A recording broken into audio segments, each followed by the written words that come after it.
pense que ce n'est pas juste la brutalité policière. Il y a plus profond à la raison. Il y a aussi plus profonde cause. C'est la brutalité du système de justice. Pas juste brutalité, parce qu'il y a des brutalités procureurs aussi.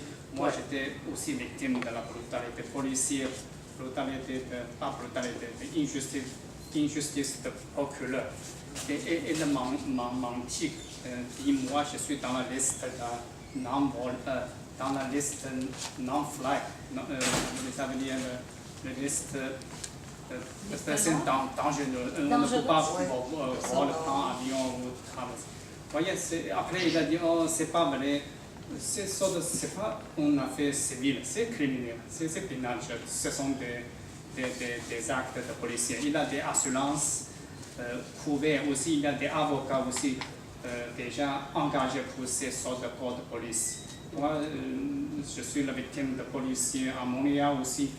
Des fois, s'il n'y a pas de témoin, il fait tout. Il me met dans une évaluation psychiatre pour nous employer la défiance culturelle. Aussi, dans la province d'Alberta, subi 44 ans de gouvernance de Tory là-bas. Cette année encore. Vous voyez, ce sont des systèmes de dictateurs. C'est vraiment de Tory, le parti de conservateur là-bas aussi. Moi, je pense que j'ai déjà essayé vers la solution pour participer le législateur pour tenter de devenir un candidat dans une élection fédérale, provinciale, mais c'est très limité. On est manifestant, on n'a pas de moyens financiers, on n'a pas de moyens d'autres élites. En ce moment, on a des places publiques pour avancer notre cause aussi. Des fois, il y a des conflits selon la température, climat global, climat géopolitique. Moi, je pense que je encore ne lâche pas dans une cause dans un système électoral, c'est essayer de faire pour législer, pour punir ces sortes des abus. Parce qu'avant, il a dit oh, c'est entre le gouvernement et autochtones. En ce moment, il a donné plus de faveur à des communautés autochtones. En fait, ce n'est pas vrai. Si il offense la communauté autochtone, il offense toute l'humanité. Oui. Ce n'est pas juste sans négocier à l'extérieur du système de justice. Maintenant, je trouve, moi, comme victime de la brutalité, même moi, je suis subi de défavoriser dans un dossier d'autres dans ma vie. Ma maman, mes enfants aussi, des gardes d'enfants. Moi, je trouve que c'est la juge aussi. Checker, vérifier mon dossier, c'était ciblé. Vous voyez, même sur d'autres aspects de la vie, pour garder l'enfant, il aussi il ne veut pas que vous éduquez votre enfant. Franchement, moi je crois que n'importe quel enfant grandit dans un sens conscience pour être côté de notre côté. Il y a dans la base de conscience humaine, on a des sens de justice. Moi je pense que ce n'est pas un bon métier pour devenir policier. Parce que dans le chinois, il a dit c'est pas bon métier pour être chef, slaughterer des animaux pour les viandes. Moi, je pense que c'est vrai, il y a des églises aussi mentionnées. Policier, procureur, juge, ça c'est pas le bon métier. Il y a des karmas dans cette sorte de métier aussi. Alors, moi, je ne sais pas, est-ce qu'il y a d'autres moyens. J'aimerais publier ces noms de policiers pour qu'ils ne peuvent pas prendre vacances à Cuba, en si ce sont des gens entre le pays d'étudiants d'origine iranien, j'espère que le gouvernement iranien pour arrêter cette sorte de policiers dans un camp de formation pour savoir c'est quoi la connaissance et le droit avoir. Mais j'espère qu'on doit lister tous les policiers, procureurs, des juges qui abusent de la justice. On va publier au monde entier. Il y a d'autres moyens, c'est jusqu'à aller au Cour suprême, on a allé le comité de droits de la personne des Nations Unies. Après, il va lancer ce dossier sur la ministre de l'Étranger du Canada, demande et répondre. En ce moment, il va aussi revoir. S'il ne peut pas répondre au comité des Nations Unies, à ce moment, il y a des scandales. En ce moment, le trouble va être en Nations Unies, s'excuser. On a fait du mal il y a 100 ans contre l'Autochtone. Mais quand même, ça passe maintenant, il est encore pratique. Moi, je pense qu'il y a beaucoup de moyens. On va publier tous les noms en Internet. Yes. Laissez tout le monde, les Saoudis aussi voir, le pays saoudi, Iran, les djihadistes, tout le monde voit. En ce moment, ces policiers en vacances en Dominique République, il y a aussi des Iraniens aussi en Dominique République.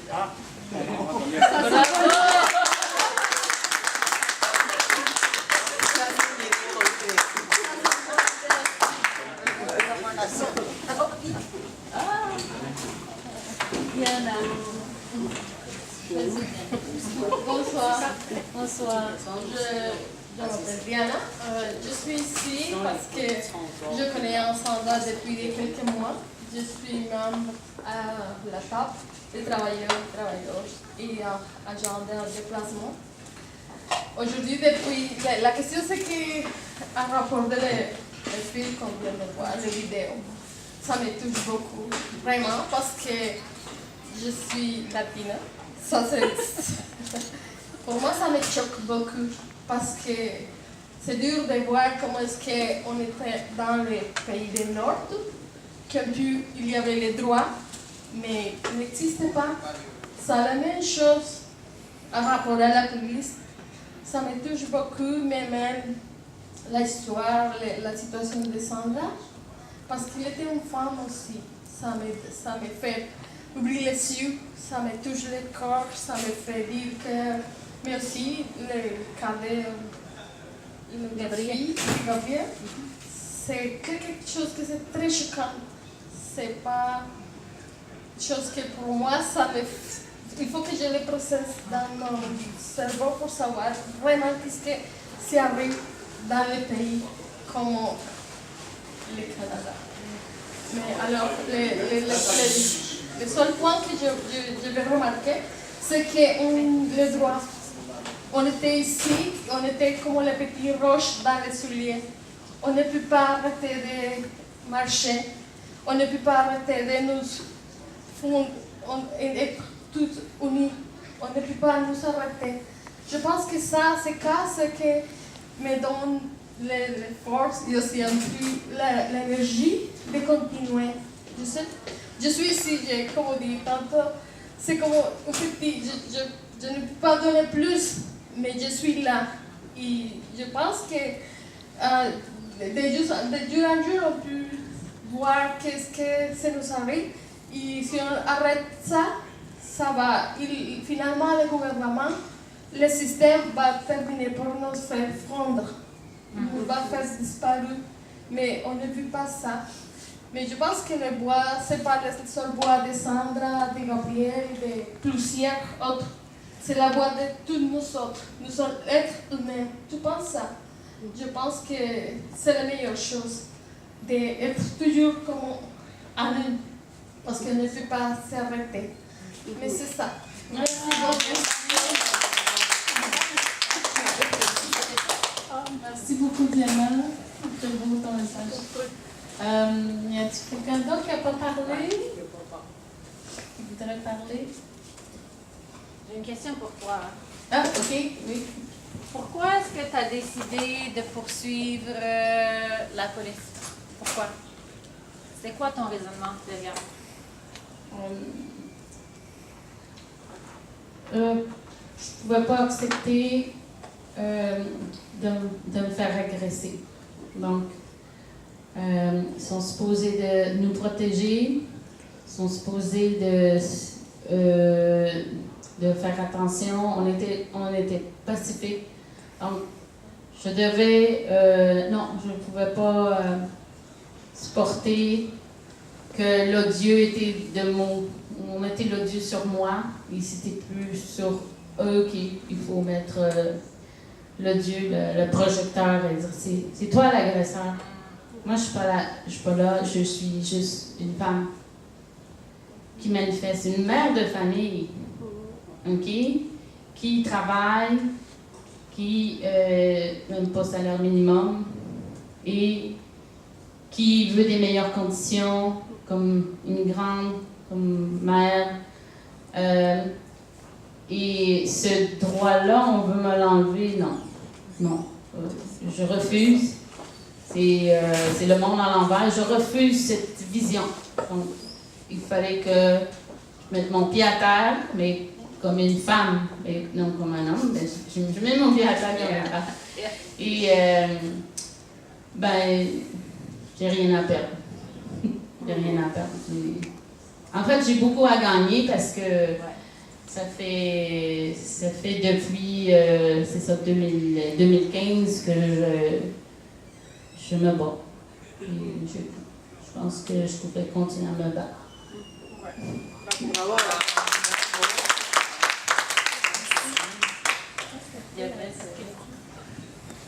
Tu parlais tout à l'heure de profilage politique. Puis j'ai comme le premier exemple qui est arrivé au début de 2012 à la salle en face de la bibliothèque de l'UQAM, 1500, où est-ce qu'il y avait eu un colloque sur les manifestations et entre autres les personnes undercover, comme on a vu à Montebello, il y avait quelqu'un qui était masqué, qu'il y avait des bottes de policiers, puis qu'on a reconnu plus tard que c'est un infiltré, puis que ça, il y en a dans tous les mouvements, à peu près une cinquantaine dans chaque mouvement. Moi, j'ai eu très peur en 2012 parce qu'avec les souriciels, je me suis dit, les arrestations PC, ça va faire peur à tout le monde, puis il y en a qui vont se laisser acheter par la police. Puis d'ailleurs, je présuppose que c'est pour ça que de nombreuses manifestations ont supposément dégénéré, parce que la police a besoin d'un mandat pour utiliser sa répression. OK, puis un exemple, il y avait un conférencier qui parlait, je pense que c'était Éric Pinault. Éric Pinault, c'est un prof à l'UQAM qui enseigne Karl Marx en sociologie sur les livres fondamentaux, le manifeste du Parti communiste, le Capital, et à partir de ça. Lui, moi j'ai vécu cette grève-là en 2009, c'était la grève des professeurs qui militaient pour les chargés de cours.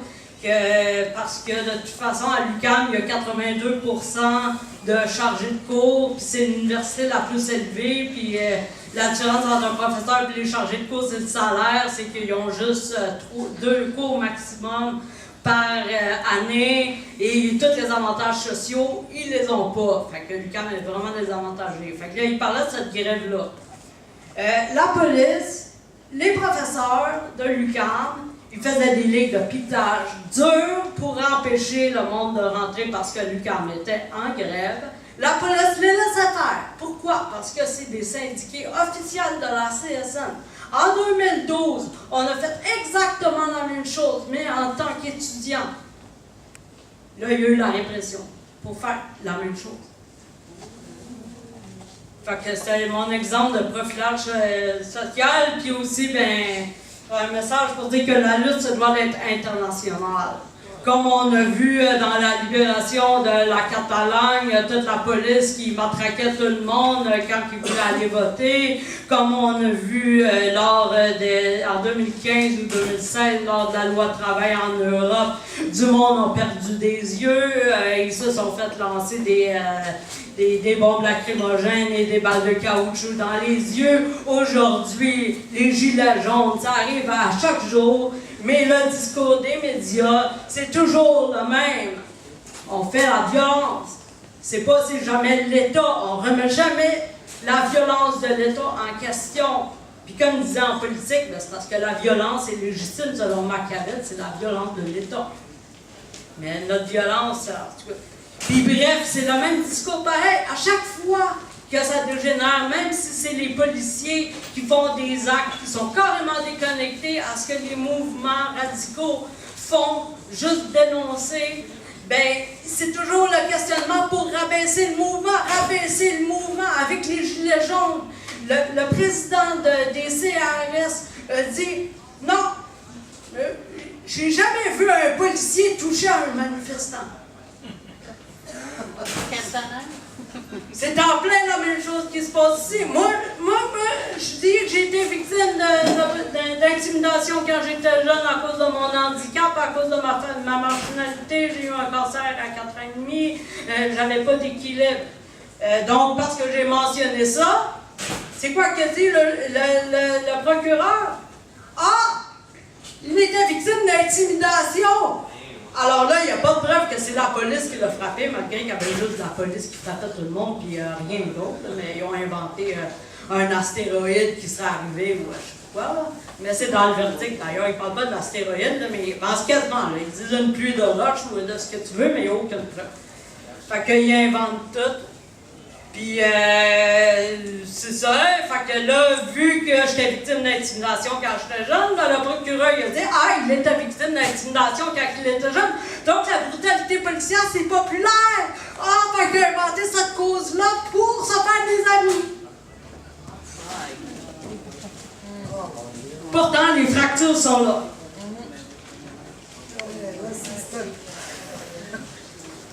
Puis ça doit être international parce que c'est toujours le même débat. À chaque fois, c'est la police qui fait dérailler les choses.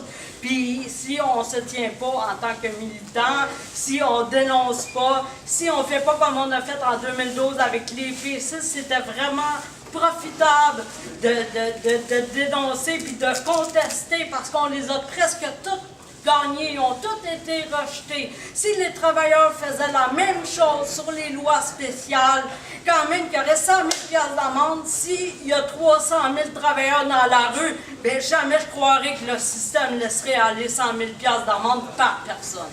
Fait que c'est de même que la révolution pourrait peut-être se faire.